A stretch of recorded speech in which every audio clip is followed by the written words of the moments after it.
And today's episode is going to be practical to give you at least 5 places. I'm probably going to give you more than 5 places to look for to get your first in-person teaching gig. I'm beginning with in-person because that's how I started. Online is easier. There is so much potential to teach online, and it is easy to start having people come, do your meditations, and being able to share yourself through different social platforms, through different meditation apps. However, I'm going to start by inviting you to do this in person because that's how I started. So number 1, the place that you can start to set up and get your first in-person meditation gig is meetup.com. In 2016, I moved from my beautiful home in San Diego to my town that I grew up in New Jersey. Now, this made sense financially, yes. However, that wasn't the main reason I did it. When I was visiting home a couple months before that, I felt this calling. I felt this energy of, I'm meant to move back here. And when I did, I had many opportunities start to present themselves. One of the first opportunities and one of the bigger pulls in moving back was that I had 2 best friends that I grew up with who opened up a music recording studio. And this studio had this beautiful room and was a beautiful space that I had a vision of bringing people to meditate in this space. And so when I moved back to New Jersey, one of the first things I did was got on a website called meetup.com, and I started a group called Meditation in New Jersey. And I started to host meditation workshops every other week. This is how I started teaching. Well, in a way, it's the second place I started teaching. I told you already that I started by just sharing it with friends. This was that next step where I was actually putting it out into the world. And of course, I was inviting people I knew that would come to this group. And what happened is that a little community started to form. So people were meeting each other at these meditation meetups and they were becoming friends. And so every week or every other week, this was a place where people were gathering, and I got a chance to practice sharing meditation. We got to talk about different topics, and it's really how I got my confidence in my practice. Now, I'll save you the imposter syndrome and the fear and all the things that I had to work through public speaking wise for another episode, but that's where I want to offer you to start. People are still using this as a way to get in person, to find places to do things, to meditate. So meetup.com, go check it out. I'll say a few more things on meetup.com. One is I started making it just donation based. So it was a free event, but I accepted donations. So I started making some money. And then I started saying that there was a fee and charged for it. And at first I just trusted that people were going to pay the fee. And at some point I was like, okay, I had to actually account when people came in and took their 10 or 15 bucks that I was charging at the time. So you can do whatever feels good for you. You can start by his free event, donations accepted, and go from there. Something to think about when you do a meetup group, you're going to open the doors to everyone. You're going to open the doors to whoever wants to show up. And so there does take a capacity to hold different energy. Some people might be showing up for reasons that might be super not in integrity with the group. Maybe they have an agenda, and maybe they're just looking for something, but it's not quite what your group is. So just know that you're also opening the door for that. And you're also opening the door for no one to show up. So even though people might RSVP, they might not show up, and that's okay too. But this is a great place for you to get out there and just start. Now, all of these things that I'm sharing with you today, they're going to invoke an entrepreneurial spirit. For those of you that really want to get out there and make it happen, I think you're gonna find some connection with some of these things I'm sharing. One last thing on meetup.com is what I would also do is make flyers, and I would go to the different coffee shops in the area that would allow me to post a flyer, and I would share that I was running this event. So both it was being promoted on meetup.com, but I was also promoting it in other places, social media, and of course on these flyers. And that's what started this community. So definitely share, make an image for the thing that you're going to do. And I would encourage you to try and do it and make it a group so that you get the practice, you get the repetition. So really important. Number 2, to start teaching in person is if you are in a job, if you already have a job and you want to bring this work to the world, start where you are. Start by reaching out to human resources. Ask if you could do a meditation or a mindfulness workshop or a stress reduction workshop, however you want to frame it, and start. If you have a job right now, and I know it feels more uncomfortable because these are people that you know, these are coworkers, they might know you as a certain identity. I know this is going to bring up some stuff, and we can talk about that. That's good. That stuff is there. It's good that it comes up now. And this can be such a powerful way for you to get practice. You have people that you can help right now.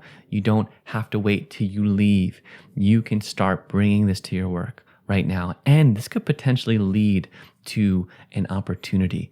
I had a client who was afraid of leaving her corporate job because she wasn't sure if she could make the same amount of money. However, she ended up getting an opportunity at the current job that she worked at in a mindfulness capacity, in a way that brought meditation. And it was this big opportunity. And so I say that because sometimes the opportunity could be right under your nose. So if you want to start teaching meditation, start where you are. You have an opportunity. You have people that can benefit from it at your work. Number 3 is library and community centers. So libraries are always looking for free programming. This is typically going to be in the free realm or very, very minimal cost realm that you can start sharing some meditation classes. You can do a summer program, fall program. Again, try and pitch this in a way that it's going to be multiple sessions for multiple reasons. 1, you're getting the experience. 2, you're getting some commitment from people. You're starting to build some community. Also looking into, depending on the population you want to work with, senior centers are a great place. They always are looking for different programming and really special to offer that to that population. Different community centers, YMCAs, and then a gym. I have another client who brought this to their gym, and they were super excited about bringing on some sort of mindfulness class to their gym as a program. So look at the places that you already are at with certain people, and you can start to bring those things in there.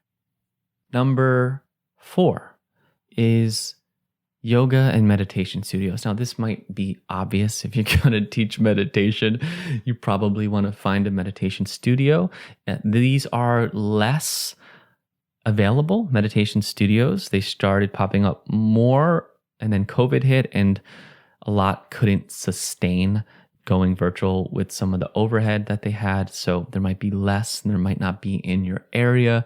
But if there are, reach out, let them know your interest, let them know your passion. Even if you don't have the quote unquote certification yet, tell them what's up, see what is available, see what opportunities are there. Let them know that you'd like to teach. Let them know maybe you'd like to sub. Go in, talk to them. Maybe you do an interview. Maybe you do a practice teach. And it's still a great place. Yoga studios, of course, are another place to start to develop. Ideally, you can get a class at a yoga studio that's just meditation. Now, the issue with yoga studios is they often don't have the actual physical structures that support meditation, either in meditation cushions or chairs. So they typically, if you go to a yoga studio, you bring your yoga mat, and that's not always the most comfortable to sit on for 30 to 40 minutes in a half lotus posture, so to speak. So having a place that has the right equipment is great. However, many yoga studios will do meditations more as like a workshop and will more promote it in that way as like a unique one-off offering. So one of the obvious places to look, but something worth speaking. Next are coffee shops, tea shops, and even salons. So I'll speak to coffee shops first. Coffee shops, often during hours that are not serving coffee, they have a space there. So this could potentially be the place that you bring your meetup group to. I forgot to say on meetup group, that could also be outside. Having a structure that you're bringing people to is important. So maybe it's using the meetup.com group and bringing them to this coffee shop, doing a meditation at this coffee shop, and promoting the coffee shop as well as your services and what you're doing.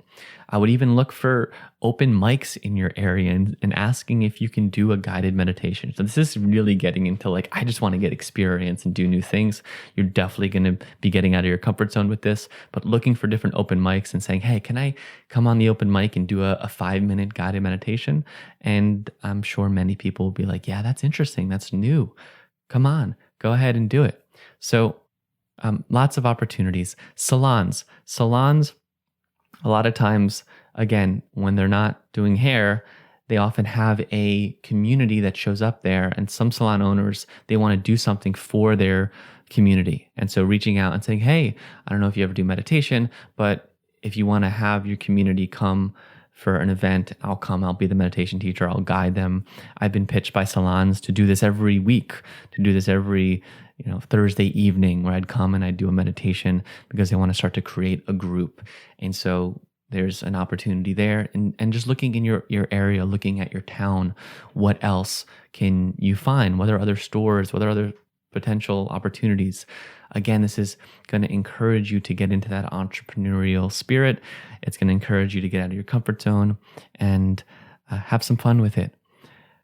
What's important with any of the in-person work that you do is to bring a piece of paper and take down people's emails, to invite them to join your email list by simply writing their email on a piece of paper and then you going on the back end and adding them to your email list. Start collecting emails as soon as you can. This is the best way to communicate with people, to keep developing relationships and offering your services, offering meditations, and just continuing that connection. Email is the best way. So start building that list sooner than later.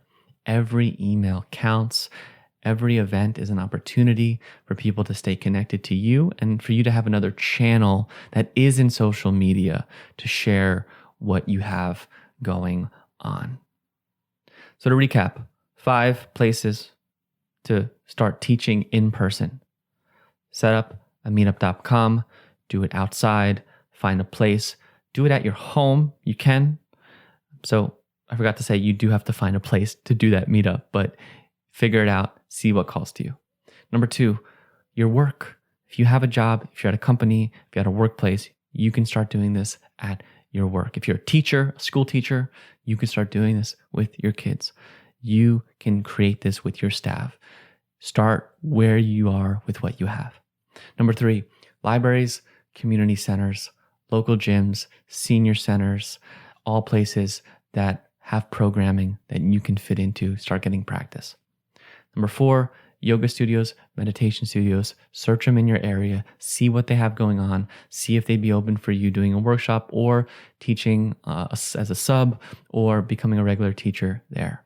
Number 5, coffee shops, open mics. Again, we're getting a little rogue, we're getting out there. It's about you getting in front of people and getting that practice. All right, I'll keep it there. I'll keep it simple for today. Let me know if you've tried any of these things, how they've went for you, or if you have other ideas that you'd like to write in and share that could be beneficial to those starting out on this journey. Please let me know. I would love to hear and share them with this community. And if there are topics that you'd love to hear spoken about on this podcast, either by me or other experts, please shoot me an email on my website, louredmond.com. Contact me and let me know what topics you'd like to hear, where you're at on your teaching journey, and how I can support you in your path. So thanks so much for being here, and I will see you on the next episode of the Art and Business of Meditation podcast. Take care. I'll beat my drum for you. I'll sing my song for you. I'll clap my hands to the beat that transforms into. I'll beat my drum for you. I'll sing my song for you. I'll clap my hands to the beat that transforms into.